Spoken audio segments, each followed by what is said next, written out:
अमितोष जी, चंपत राय जी तो वीएचपी जी से ताल्लुक रखते हैं। आज राम मंदिर ट्रस्ट से उनका जाना तय माना जा रहा है। वीएचपी क्या करेगी? जी नहीं पिनाज, इसमें बहुत स्पेसिफिक आंसर है मेरा।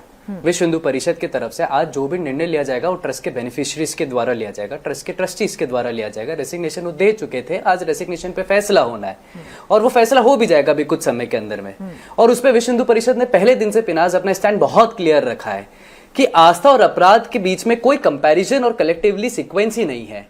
आस्था अपनी जगह और अपराध अपनी जगह, और अपराध जिसने करा है वो चाहे कोई भी हो, ऊपर से लेकर नीचे तक जो भी लिप्त पाया जाए उस पर सजा होनी चाहिए। सुरेंद्र जैन जी ने ये बात भी और कही पिनास, आज भी कही है कि भाई जो 8 जनों से भी ऊपर बढ़ के अगर कोई आता है तो उन पे करिए। आलोक जी ने कहा है कि हम सीबीआई हो, सुप्रीम कोर्ट हो, हाई कोर्ट हो, कोई भी जुडिशियल प्रोब हो, नॉन जुडिशियल प्रोब हो, एनीथिंग जो भी इस तय तक जाए जो which can restore the faith of devotees, वो होना चाहिए। पिनास में एक लास्ट एक सवाल आपके माध्यम से पूछता हूं। आज जजमेंट आया है, मेरा सवाल का जवाब दे दीजिए।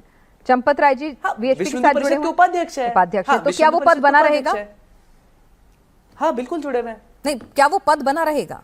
वो अभी केंद्रीय बैठक में भी तय होगा। केंद्रीय बैठक होनी है पिनास, नहीं बतौर केंद्रीय बैठक होनी है ना, वो विश्व हिंदू परिषद के शीर्ष नेतृत्व तय करेगा। केंद्रीय बैठक होनी है, वो अब केंद्रीय बैठक में जो भी तय होगा वो होगा। और अभी पहले होने वाली थी केंद्रीय बैठक भी अयोध्या में, वो दिल्ली में हो गई है। जी हाँ, तो मतलब अभी तय नहीं है। अब मैं मेरा सवाल पूछ सकता हूँ पिनास?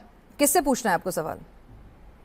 नहीं, बैठक में तय होता है ना पिनास, ये तो एक सिंपल प्रोटोकॉल है। नैतिकता भी होती है नैतिकता भी होती है चीज जो जागी चंपत राय जी और अनिल मिश्रा जी की, थोड़ी देर से जागी, लेकिन जब जागी, आज उनके इस्तीफे पर फैसला होगा तो वीएचपी के लिए भी जाग जाती, आधी अधूरी क्यों जागी?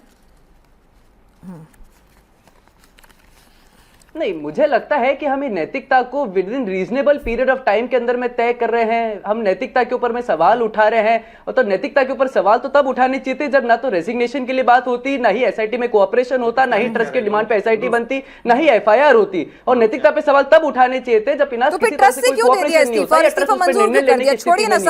मुझे लगता है सारी चीजें हो रही है।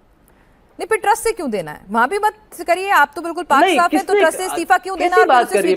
अगर मैं आपकी बात का जवाब बहुत स्पष्ट रूप से दे रहा हूं, counter to counter can not lead a justice. आज जो रेजिग्नेशन दिया है सेक्शन 46 के अंदर में ट्रस्ट अपना तय करेगा, 77 78 में ट्रस्ट एक्ट के अकॉर्डिंग उसका रेजिग्नेशन होगा या डिसमेंटलेशन होगा, वो सब तय होगा पिनास। मुझे लगता है कि कहीं पे भी चूक अगर हुई है, अच्छा चलिए दूसरी बात कर लेते हैं पिनास। आज ही इलाहाबाद हाईकोर्ट लखनऊ बेंच ने सीबीआई प्रोब की पीआईएल को खारिज कर दिया। अब ये नैतिकता के आधार पर किया है क्या पिनास? मतलब now the high court has given A order, जो सीबीआई प्रोब की लगी हुई थी, अब हम नया सवाल उठा लेंगे कि हाई कोर्ट की नैतिकता होनी चाहिए थी, उसको अलाउ करना चाहिए था। मुझे लगता है कि हर चीज सही हो रही है, नैतिकता एक शख्स की होती है सर, नैतिकता एक शख्स की बात हो रही है।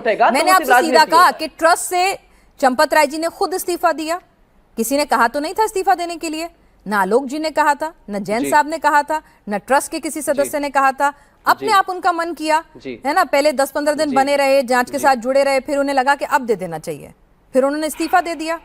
आप तो कह रहे हैं ना कि देने की जरूरत क्या है? भाई उनकी नैतिकता पर सवाल ही नहीं है, कोई जरूरत ही नहीं है। तो वैल्यू क्या करता है? मतलब वैल्यू क्या करता है? वैल्यू क्या करता है पिनास? वैल्यू क्या करता है? रेसिग्नेशन देना वैल्यू करता है या 4 दिन में, 5 दिन में, 6 दिन में दिया वो वैल्यू करता है? नहीं, इसीलिए तो पूछ रही हूं, वीएचपी के पद पे बने रहना वैल्यू करता है कि वहां पर भी यही फॉर्मूला अपना के रेजिग्नेशन देना वैल्यू करता है? आप ही का सवाल आपके पास। विश्व हिंदू परिषद के शीर्ष नेतृत्व तय करेगा, वो विश्व हिंदू परिषद का शीर्ष नेतृत्व तय करेगा। अच्छा, जब बैठक होगी उसमें तय हो जाएगा। आप क्या चाहते हैं? ट्रस्ट, आप भी एक सनातनी हैं, आपकी भी भावनाएं आहत हुई होंगी, ठीक है? आप भी चाहेंगे कि आगे से इस तरह का कोई मामला सामने ना आए, ना ही मंदिर पर, ट्रस्ट पर कोई दाग लगे, तो क्या होना चाहिए? एक सनातनी के नाते कैसा होना चाहिए ट्रस्ट? सीईओ होना चाहिए, उसमें होना चाहिए, सीईओ को जिम्मेदारी दे देनी चाहिए, एडमिनिस्ट्रेटिव ऑफिसर रामोचित होगा, जो भी। आपकी भी तो कुछ विवेक होगा, आपका भी। पिनास, मुझे लगता है ट्रस्ट के बेनिफिशियरीज तय कर लेंगे। हम तो वही चीज समझते हैं, जो भी ट्रस्ट तय करेगा और ट्रस्ट के बेनिफिशियरीज तय करेंगे, वो डेफिनेटली बहुत ही लीगल होगा। अच्छा चलिए ये बताइए, वीएचपी से ही किसी को बनाए, बांगड़ साहब का नाम भी आ रहा है, या फिर किसी आईएएस अधिकारी को दें? ये तो बता दीजिए, आपकी नजर में क्या ज्यादा बेहतर है? वो मुझे लगता है कि इस पे कोई जवाब देने की आवश्यकता नहीं। ना ही मैं ट्रस्ट का मेंबर हूँ, ना ही मैं ट्रस्टी हूँ, ना ही मैं ट्रस्ट का सनातनी तो हैं आप, ट्रस्ट का अध्यक्ष हूँ, हिंदू तो हैं। मुझे लगता है कि ट्रस्टी इसके ऊपर हिंदू के नाते आपको लगता होगा ना कि मेरा राम मंदिर ऐसा हो, मेरे राम मंदिर की व्यवस्था ऐसी हो, ऐसा तो कुछ सोच सकते हैं। मेरे हिंदू के नाते ये लगता है कि जो पिनाज मुझे लगता है हिंदू के नाते जो भी ट्रस्ट को रिस्टोर करा जाएगा, फेथ रिस्टोर होनी चाहिए, जो भी चीज उसमें उठाई जाए, डिसमेंटल होकर रिस्टोर होगा या इन्हीं लोगों से रिस्टोर हो जाएगा? वो डिसमेंटल होगा नहीं होगा, लॉ के अकॉर्डिंग होगा नहीं होगा, वो अभी तय हो जाएगा। कैसे होगा, क्या करना है क्या नहीं होना है, मुझे लगता है कि सारी मैं आपसे बीएचपी का सवाल नहीं पूछ रही, आज तो मैं सनातनी के तौर पे बात कर रही हूँ। आप भी सनातनी, मैं भी सनातनी, आज तो हम राम भक्त मैं भी सनातनी के तौर पे बात कर रहा हूँ। जो भी होगा, मेरी इच्छा क्या है कि भाई मैं भरोसा कर पाऊंगी क्या इन राम लोगों भक्त के तौर पे जवाब। हाँ, राम भक्त के तौर पर आपको क्या लगता है कि भाई एक आईएएस अधिकारी ज्यादा अच्छे से कामकाज संभाल सकेगा या बांगड़ जी का नाम आ रहा है वो ज्यादा अच्छे से कामकाज संभाल सकेंगे? आपका अपना विवेक क्या कहता है, आपका मन क्या कहता है? देखिए, जो भी सक्षम होगा, मेरा मन सिर्फ यही कहता है जो सक्षम होगा, जिसमें आस्था का प्रतीक है, जो भी इस काम को अच्छे से कर पाएगा, जो भी इसमें कॉम्पिटेंट होगा, ट्रस्ट के बेनिफिशियरीज अध्यक्ष उस पर चर्चा करेंगे, उस पर जो निर्णय होगा मुझे लगता है वही स्वीकार्य होगा। हमने ट्रस्ट को रिस्टोर करना है, फेथ को रिस्टोर करना है। वहां पर श्रद्धालु की कमी नहीं हो रही है, श्रद्धालु आज भी जा रहे हैं, आस्था में कभी कोई कमी नहीं आई है, लेकिन उसके बावजूद अगर कोई अपराध हुआ है, रामद्रोह हुआ है, तो जो रामोचित होगा वही सही होगा। ठीक है, रामोचित क्या होगा ये राम भक्त भी नहीं बता पा रहे हैं। ठीक है।